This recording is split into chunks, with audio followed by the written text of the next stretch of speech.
everyone, and welcome to Transformers 84 to 24, 40 years of rolling out, where myself, Primetime Moth, and my wonderful colleague, Audimus Prime, will be going through each year of this incredible 40-year journey with the Transformers. This year, we're focusing on 1987. Simon, thank you for joining me today. You're very welcome. We don't have any housekeeping from last week's episode. No. Other than we could have talked for another 30, 40 minutes, and we never touched on things like the weird and wonderful season 5 version of the movie, which we'll come back and talk about in a little bit more detail, because that was only a new thing I learned this year, which blew my mind. But no actual housekeeping. I don't think there was any errors or any mistakes we have to pick up on. Let's see what we watch it through. Yeah. So this week we're going to talk through 1987, and as always, just kind of give you a refresher on the structure. We will talk a little bit about the cartoon for that year. We'll talk about the comic for that year, toy line for that year.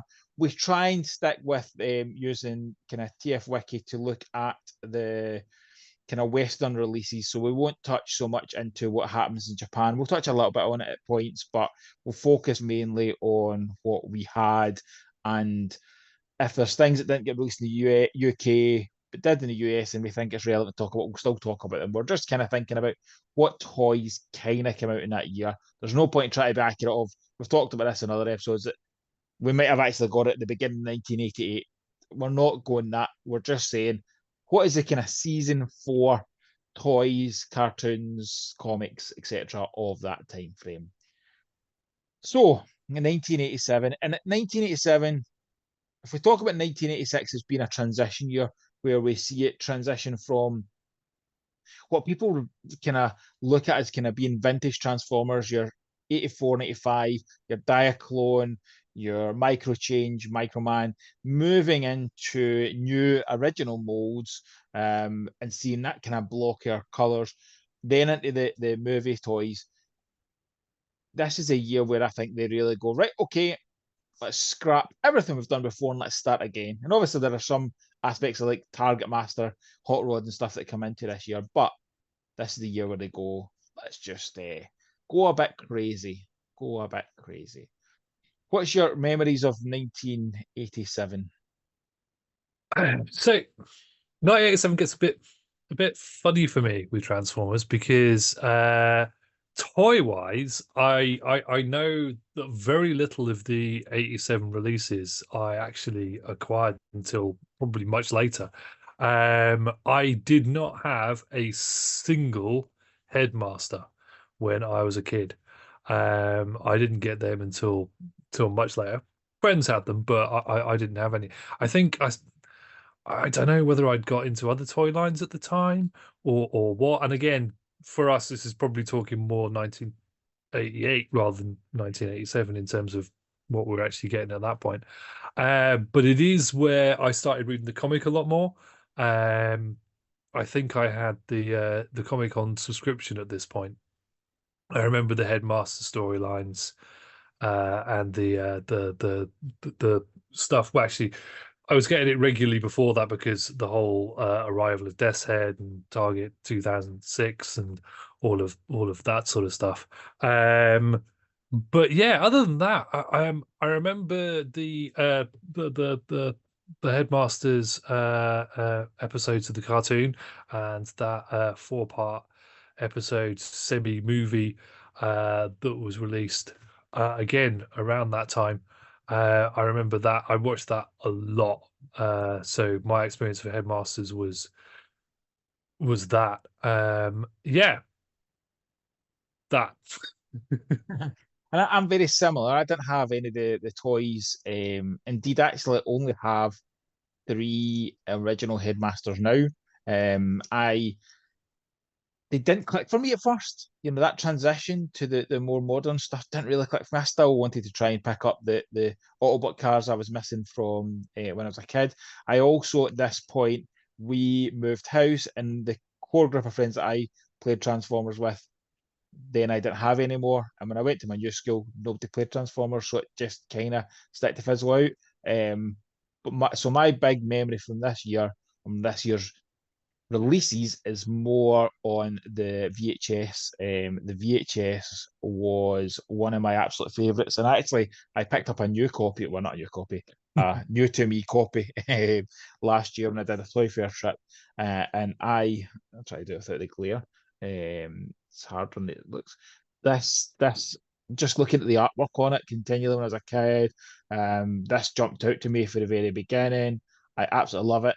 And actually, recently on Transformers the show, they were talking about that on the front of it, you've got your artwork that you would have from the toys, but on the back of it, you have Transformers that are not in the episode and are not part of it. So that's a really interesting bit of, we've talked about it before with the return of Optimus Prime having Power Master Prime. Clearly, the people who put these together were not really Transformers fans, but still an absolutely fantastic bit. And I have only just rewatched the rebirth and the build up to this. I absolutely love the rebirth. And the interesting bit with the toy line is if I was to go back, and I don't do G1 stuff, I like more articulated posing versions. I want my collection aim is to have toys that represent the things we saw on screen in the cartoon, and I want kind of posable, accurate looking stuff. So the idea of going back and getting every G1 has never appealed to me. I've picked up certain things again, or toys that I've never experienced, and we'll talk about certainly a huge part of that in a couple of minutes. But I never really wanted to go back and get them. If there was a line I was to go back and get, this would be the year I would go back and go, I want to experience them. I picked up a G1 hardhead during my big toy trip last year, and I loved it. I'm very impressed, and I think I'm going to pick up a couple of more Headmasters this year. I want a Chrome Dome. I always wanted a Chrome Dome. My friend had one when I was a kid. Always wanted a Chrome Dome. So there's a few there that I really like. So there's certainly aspects, but it was the toy line that when I got back into it, it was the one that intrigued me the most as well. The toy year, sorry, because I didn't have it. I then started to read up about it all, and probably you're very similar. That in the early era of the internet is when I found out about a very specific toy that we didn't see over here, being Fortress Maximus. Now, I will say that I could quite happily just talk about Fortress Maximus for the rest of this episode. Fortress Maximus was from the moment I knew that the toy actually existed, became my holy grail. A toy that I never expected to own. Then even at that point, it was like, this is way out of my budget. I couldn't justify the money for it, but I wanted it. I have now got the Encore, and I'll tell the very quick story of getting the Encore, or actually more so of ordering the Encore. The Encore was announced when my wife was on maternity leave, and we were cutting back big style cutting back, and but I squealed with excitement, like proper childlike excitement, and my wife. And the best moment ever was like, we need to find a way to make that work. You need to own that toy. That cannot not be part of your life. So we found a way to make it work. And she, to her credit, went back a little bit early from maternity leave because we had bought that toy. That speaks volumes for her. And you hear all these people saying, "What toy would you keep? What toy would you save?" That one, not just because he's Fort Max, not because he's Holy Grail, because it was so important and special to my wife for me to own it, that it is always going to be that special bit. And we have spoke about taking this to toy rooms apart. Both of us had taken toy rooms apart last year. The excitement I had bringing Fort Max back out and putting him back up. I'll never have another Holy Grail because nothing will feel that special. I don't think that. I'll have Grails. I've got Grails right now, the things I'd like to pick up. I always think a Holy Grail is the one and done. That's your top one you always wanted, and it is. He's gorgeous. What a toy. I can't imagine what that would have been like to experience as a child. Like, I've watched both my children play with them and have their first experience of them when they were old enough to be allowed to play with them. And that watching them play with them has been something else. I think the first time I knew that Fortress Maximus was actually an actual toy was This is a little bit obscure, but I think other people will know this, especially if, well, most people of our watchers are from the UK. But there used to be a talk show called Wogan, right? That used to be on in the evenings, and around the time that Home Alone came out, they had Macaulay Culkin on that, and this keeps going somewhere, I promise. And in in the interview, Macaulay Culkin was taken onto stage and had this big display of all the big American toys for that year, or it might have been that year or whatever. Yeah. And they had on a shelf Fortress Maximus, and Terry Wogan was making comments, and Macaulay Culkin was like, "Oh wow, that's amazing," and I was just sat there going, and yeah, that was the first time I knew it existed. I had a friend who swore he saw it on holiday in France in a toy shop. Never really convinced. And the first time I actually, other than in magazines and on the internet and everything, the first time I actually saw one in real life and touched it was around my mate Dave's house, who has a phenomenal collection of G1 toys. Yeah, but yeah, it just watching that cartoon and seeing Fortress Maximus as this gigantic, amazing thing, and just thinking that can't be a toy.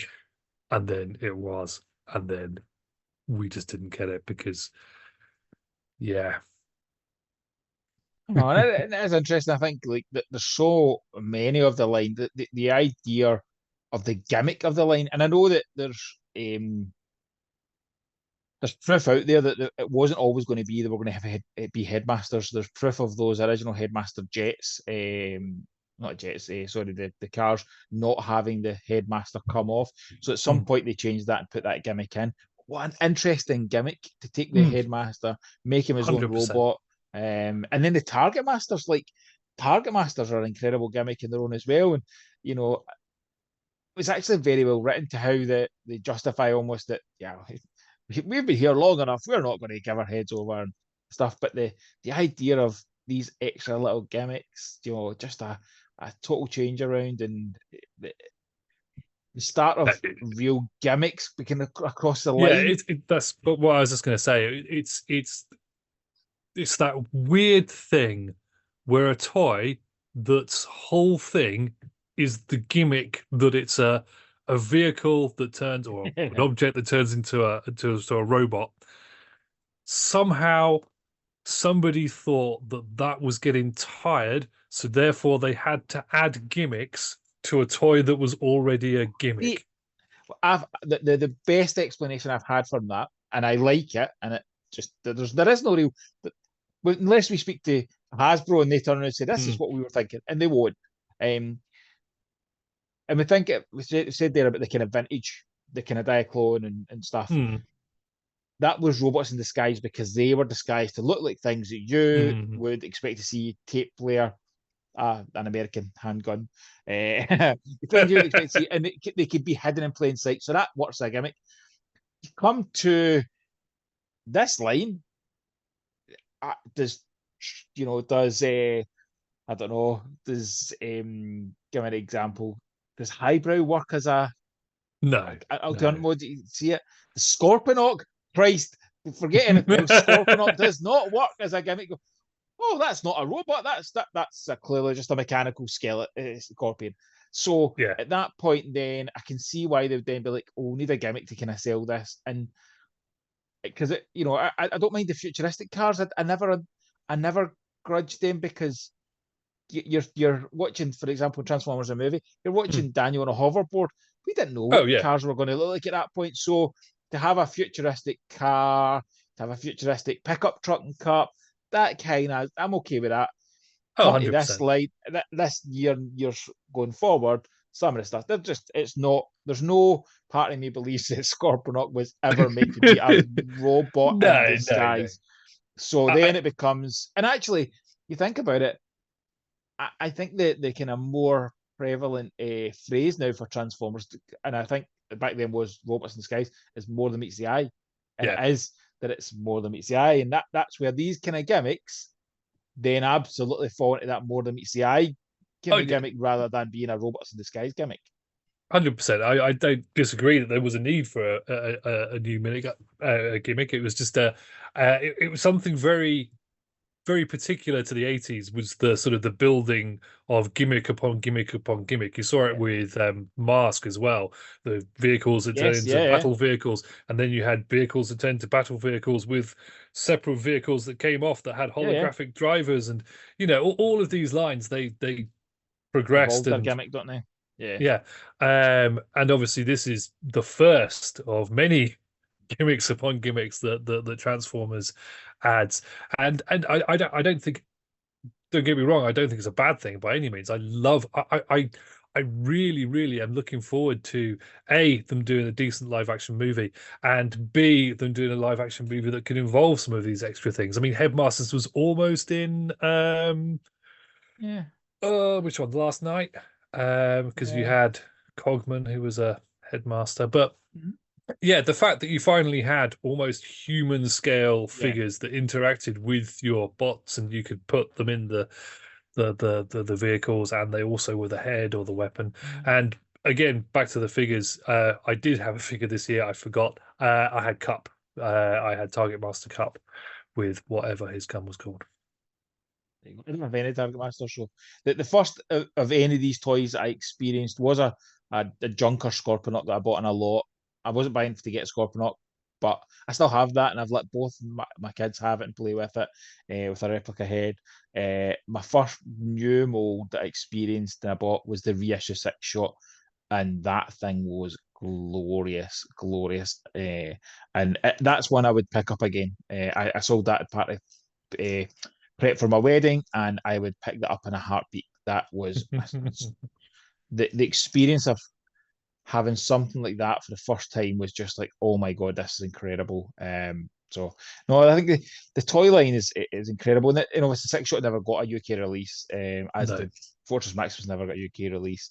no. These encore releases were fantastic to bring these kind of toys back into the arena where they should have been and been able to be picked up. And you know, Fortress Maximus Encore meant that something of that ilk was affordable. It's still not cheap. Like there's no part of it is cheap. It's still an expensive toy, but in comparison to a G1, which also had the challenge of, is it going to be missing parts? Is it going to be discolored? Like how many of you seen the junkers or discolored Mm. ones? You're still were spending a lot of money for something that was not going to be perfect. So these encore releases were a fantastic opportunity to bring them in. Yeah. There was a lot of actual the line that didn't come out in the UK. We obviously still have other ones out with the Target Masters. The Masters not talk about the Technobots coming out. Mm. I think there's Skylinks. Skylinks was just a beast of a toy that year. No, See, Skylinks came out the year before, wasn't he?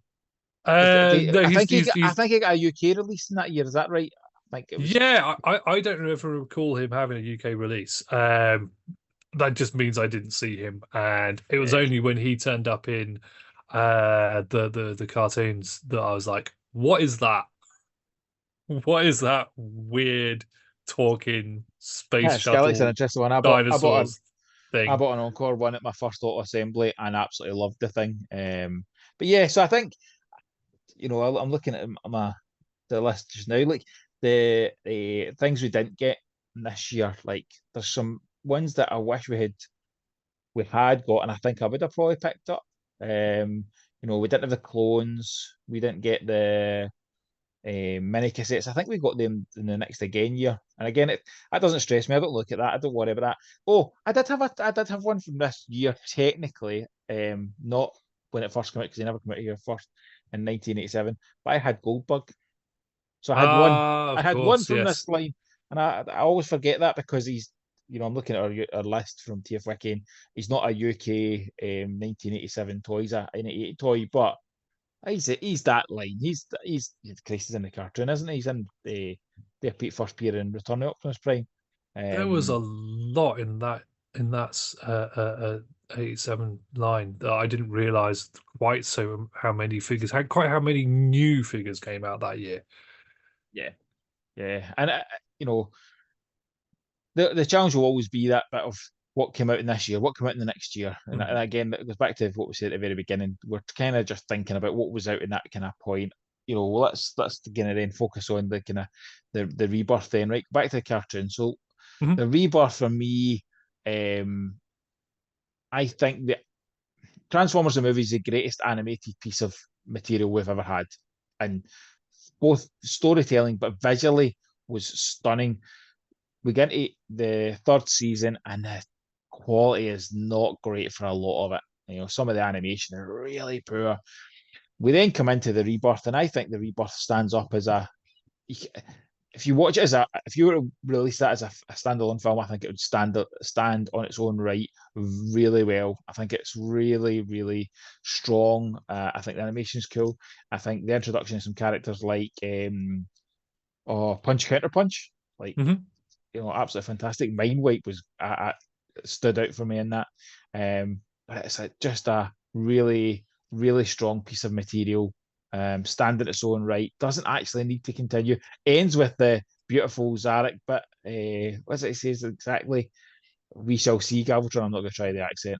I would fail miserably at the accent. But it really was really intriguing. And obviously, we're not going to go into it in detail. I think we'll talk about it at some other point. But this is the point where Japan then goes, well, let's do our own, and starts with did they? Did they? Yes, they did. They certainly did. And I always think it is for me, the Japanese stuff's an alternative future. That's an alternative option because it ignores the rebirth. Indeed, Japan did get the rebirth eventually. I think it was something like 95, 96, something, because I'm sure I took note of it, but it was like they got the way, movie way, in way 89. after. It was way after. But the rebirth, they got the rebirth as a standalone one piece, and it was, I'm sure it's like in the late 90s. So it just shows you that there's a huge aspect to it. Not having that in Japan, and they're going on their own way and taking their story down their own bit, and then it then leads into Master Force Victory and different bits. And it's always interesting to me is why didn't we get that? Why didn't they go, let's just take what they did and do it our own dub of it? And I also think that in this day and age, why have they not done that? Why have they not just went, well, we've got material there, let's release a toy line, because they can do the toy line of those stuff. It would be really interesting to see them do Pretenders, for example, and just go, well, actually, let's use the animation from Japan and release it now with the kind of better actors on it. The interesting thing as well with the rebirth is it's called the rebirth, and it has all the Headmaster stuff in it. And I saw it on obviously on VHS, probably not in 1987, as we've already sort of been over. But to me, I had absolutely no clue that this was the last few episodes of the show ever made. I would have assumed at the time that there was still more to come. And again, I was still seeing stuff massively out of sequence at that point. I was occasionally catching episodes in various places, like on holiday and stuff. I remember seeing one of the Quintesson episodes at the beginning of season, or part of season 3, on holiday. But I'd already seen the Headmaster stuff, so I assumed this came afterwards. And also, I hadn't seen the return of Optimus Prime. So Optimus Prime turning up at the beginning of Rebirth, very confused. As I said, though, I never thought he was dead. You're right. I only ever saw this in VHS, so it would have been earliest the release was 1988, where it came solo. So I think this is this copy. It then was packed the next again year with Return of Optimus Prime as a what would that be in 5 parts, 5 episodes in one VHS? Now that's a deal and a half in that package. You spoke about the aspect of the comics. The interesting bit for the comics for me was that when they decided to bring the Headmasters in, they did something they hadn't really done before in the Transformers comic series in the US, where they developed a mini-series for it. So we had the movie, which is technically, I suppose, a mini-series, but it's a standalone for the movie. And then we had the G.I. Joe crossover. The Headmasters was the first kind of mini-series that explored the ongoing saga in a little bit more detail, written by Bob Budiansky, who got a chance to really develop the basis of these characters. And there's a great deal of similarity in the personalities, more so than from the comic to the cartoon. But obviously, the cartoon and the comic, how they develop, how they come about, is totally different. Do you remember much of the comic? Have you read the comic? Um, so at that point, I was getting the UK comic probably weekly, and bits of it stick out, but not massively. I think the stuff that really sticks out for me is a little bit later on, where sort of the Pretenders get involved and Carnivak and all of those storylines, and yeah, but that's for another episode. But yeah, the Headmaster stuff, not so much. I was aware of it, and I probably read it all, but I have less. I think the whole Headmasters saga, with the exception of the Rebirth, kind of sidestepped me because I didn't have the toy, so I didn't have any Yeah. connection to the stuff that was going on. So yeah. The my first memory of the Headmasters comic was that issue one. And the interesting bit we found out from Bob when we interviewed him was that there was a handful of comics that he would draw a kind of rough sketch of, here's roughly what I want the comic cover to portray. There was some that he was like, this is what it needs to portray, and he was so passionate about that they then became the actual comic cover. And the Headmasters issue one was one of those. And the first one, if you don't remember it, it's Fortress of Maximus ripping his head off, which is a huge part of the story, where they're trying to prove, listen, we are here for peace. We do not want to fight. We'll even give up our bodies, which makes no sense to me. You're just going to sit there as a disembodied head. Like, what is this, Futurama? So it never, I mean, it makes sense in the premise of how the story goes, but like, why would you just, we're going to give up our bodies? All right, okay, so you're just going to sit there as a head. What an awful way to live your life. You want to go and you leave to go to the planet Nebulous because you want to lead a peaceful life, which also is a bit crazy because Cup goes along with them. And at the point where they're first talking about this, Cup's like, don't give up on war. Like, war's great. Like, why would you give up on war? But then goes along with them. So there's bits of the story that were kind of just clearly Bob's trying to shoehorn ideas into something. But yeah, that visual, I remember seeing that in a comic book store. So it's way after it's released, and it's a US one I picked up, but it grabbed me. And at the point where, I would say that was maybe 91 or 92, at the point where I've not really thought about that version of Transformers for a few years. And I saw that cover and I was like, whoa, I need to read this. And picked it up and was totally enthralled by that cover. And it shows, I think there was 5 or 6 covers that were Bob Budiansky sketches that became final drawings. And as we were chatting to him, I discovered that of the very, very few Transformers comics I have, I had 3 of those covers. It just shows that there is an aspect of, if he thinks it's important to get a story across and really embed it, it's clearly resonating then with the reader, and that certainly was one of them. It is a really interesting story development, how it goes through, how it goes. That there's some crazy. It's like, you've got animation errors. There's errors in the story. So when they first transform the head, and then your Cerebros goes on, or it's got the actual Cerebros head on Fort Max rather than Fort Max head on Fort Max. It's such interesting. I would love to have a toy iteration of that Fort Max from the comics, and a Scorponok in scale. Like, I'm okay with the toys not being in scale. That never ever stressed me. Actually, probably made me want Fort Max more, knowing they was stupidly out of scale, because he's a beast of a toy. And in the 80s, play sets and big toys were awesome. Like Boulder Hill was just incredible. But that visual of the comic one is something I would love to own, a kind of more accurate version. It doesn't need to be huge. I've got the Toy World Toy World Infinitor, that scales along with your Titans Returns, and it looks really nice to be in that kind of scale. I'd love to see a kind of proper comic version of them come across.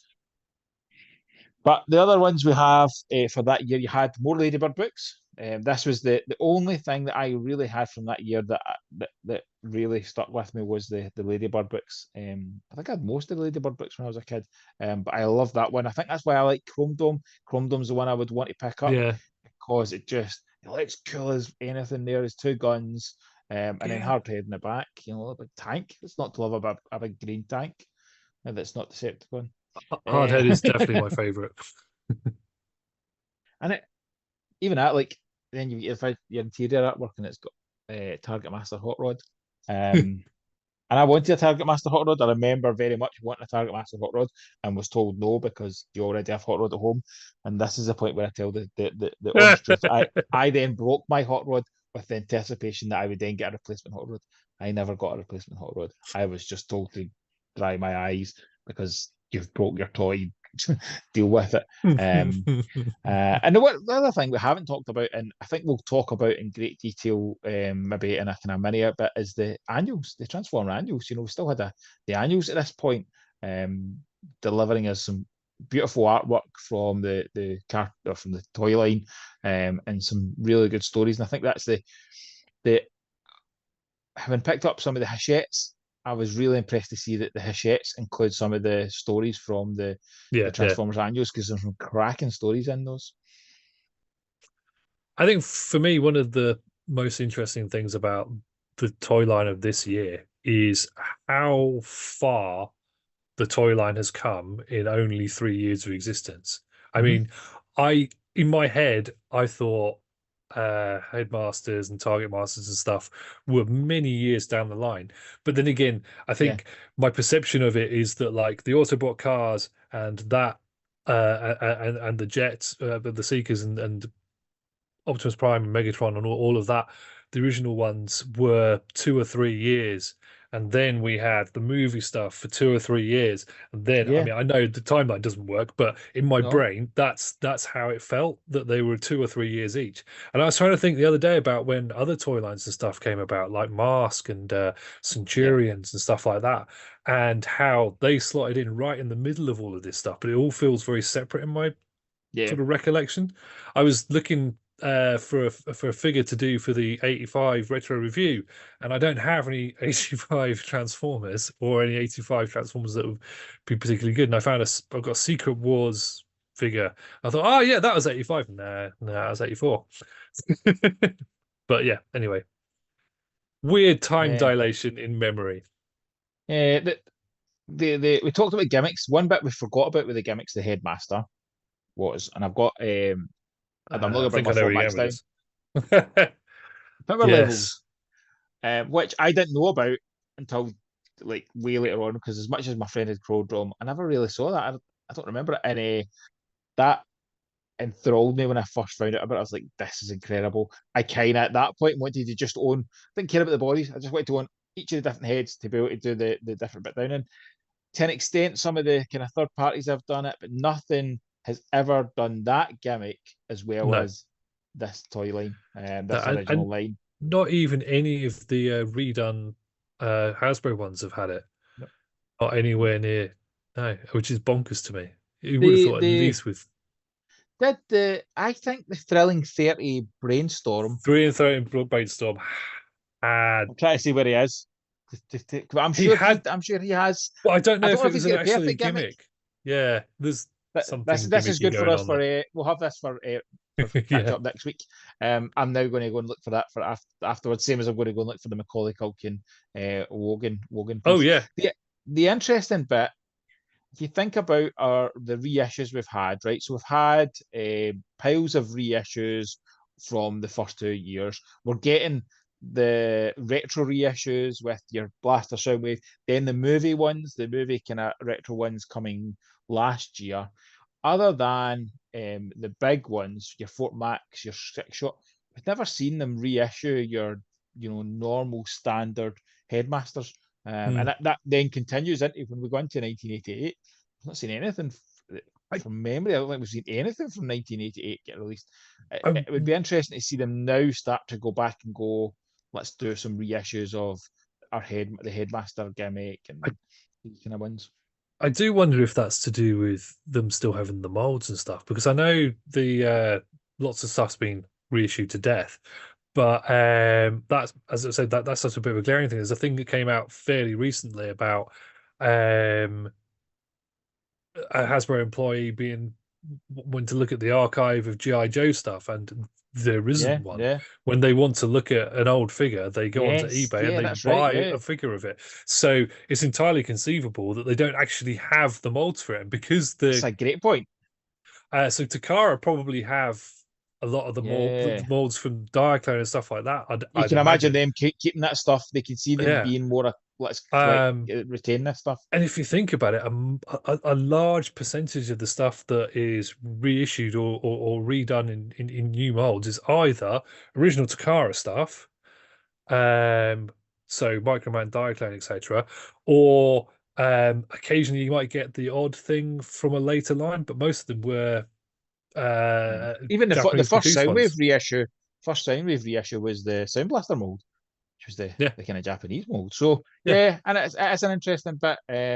You know, even Mark Clonis does that with when they were doing the review, the second video for the HasLab, and he brought his Mm, own personal copies of RID stuff in rather than taking from yeah, archive. yeah. Right, so we're getting ready to wrap up. We're going to go with our favorite bots. Mine's is the most obvious and obvious of toys this year.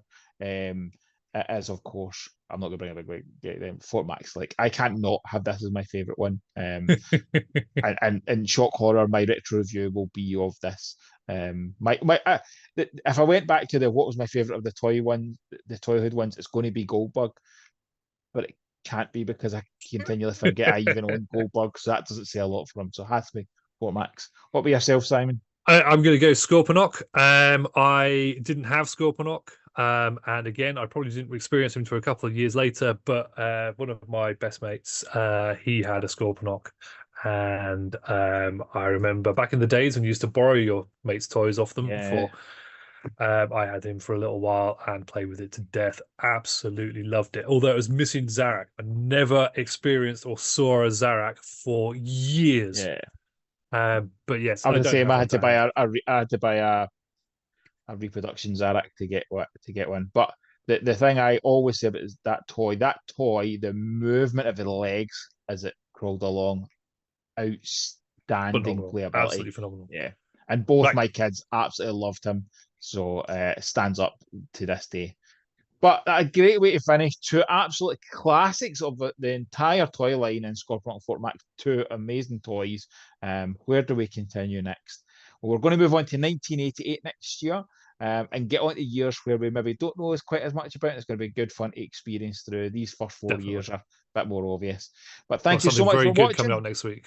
Yeah. Ooh, yes, we do. So thank Yeah. you for watching, and we'll see you next week. Bye.